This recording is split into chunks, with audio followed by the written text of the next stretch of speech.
വാർത്താ ദിനം ആരംഭിക്കുന്നു. ആദ്യം നോക്കാം പ്രധാന തലക്കെട്ടുകൾ. ക്ഷേമ പെൻഷൻ വിഷയത്തിൽ നിയമസഭ പ്രക്ഷുബ്ധം. റെക്കോർഡുകളുമായി നടുത്തളത്തിൽ പ്രതിഷേധിച്ച് പ്രതിപക്ഷം. സമ്മേളന നടപടികൾ വെട്ടിച്ചുരുക്കി. ഫെബ്രുവരി 15 പിരിയും. ബജറ്റ് 2ലേക്ക് മാറ്റണമെന്ന പ്രതിപക്ഷ ആവശ്യം തള്ളി. രാജ്യസഭയിലേക്ക് ഒഴിവുള്ള സീറ്റുകളിൽ ഫെബ്രുവരി 27 തെരഞ്ഞെടുപ്പ്. 15 സംസ്ഥാനങ്ങളിലെ 56 സീറ്റുകളിൽ. KPCC മാർച്ചിന് നേരെയുള്ള പോലീസ് അതിക്രമം. സംസ്ഥാന സർക്കാരിനോട് വിശദീകരണം തേടി കേന്ദ്ര ആഭ്യന്തര മന്ത്രാലയം. 15 ദിവസത്തിനകം വിശദീകരണം സ്പീക്കർക്ക് കൈമാറാൻ നിർദ്ദേശം.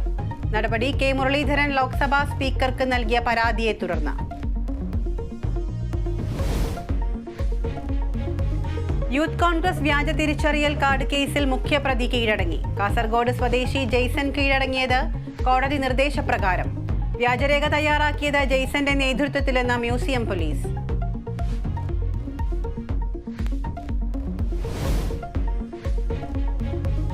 മാത്യു കുഴൽനാടനെതിരെ ഭൂമി കയ്യേറ്റത്തിന് കേസെടുത്തത് ഭൂസംരക്ഷണ നിയമപ്രകാരം. ഹിയറിംഗിന് ഹാജരാകാൻ റവന്യൂ വകുപ്പ് നോട്ടീസ് നൽകും. കുട്ടികളുടെ പ്രകടനം താരതമ്യം ചെയ്യുന്നത് അവസാനിപ്പിക്കണമെന്ന പരീക്ഷാ പേ ചർച്ചയിൽ പ്രധാനമന്ത്രി. ഇന്നത്തെ വിദ്യാർത്ഥികൾ കൂടുതൽ ക്രിയാത്മകമാണെന്നും രാജ്യം ശോഭനമാണെന്നും മോദി.